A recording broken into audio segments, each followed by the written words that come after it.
Siamo riusciti a dimostrare che si può realizzare un unico polo ospedaliero importante vicino all'università, vicino al campus e quindi non togliendolo dal centro della città, ma rimanendo in via Giustiniani. Nella stessa area si troverebbe lo spazio per l'azienda ospedaliera il Sant'Antonio e lo IOV. Ecco il progetto per il nuovo ospedale secondo la Giunta Bitonci, realizzabile in 15 anni di tempo al costo di poco meno di 800 milioni di euro. Il piano è stato elaborato da una commissione di tecnici a costo zero. Hanno partecipato tra gli altri anche l'ex direttore generale dell'azienda ospedaliera Adriano Cestrone. Il nuovo ospedale, completato in 5 fasi, sarebbe composto da 3 blocchi alti circa 20 metri, dove in 5 piani troverebbero spazio 1320 posti letto, espandibili fino a 1700, di più di quelli del progetto di Padova Ovest. Siamo pronti a mettere a disposizione l'area vicino al cimitero maggiore per la realizzazione di un obitorio vicino al cimitero, come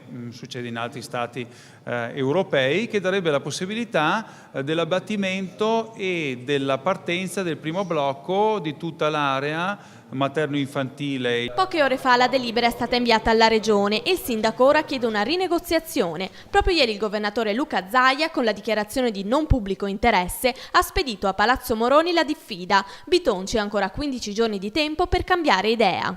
Intanto il sindaco coglie l'occasione per attaccare il rettore. Mi sarei aspettato in queste settimane, come abbiamo fatto noi, testa bassa, lavorare e cercare di produrre documenti di carattere tecnico. Le lettere sì, si possono fare, però io penso e sono sicuro che con l'università bisogna cercare di trovare una soluzione, però facciamolo su tavoli tecnici, non con comunicati stampa.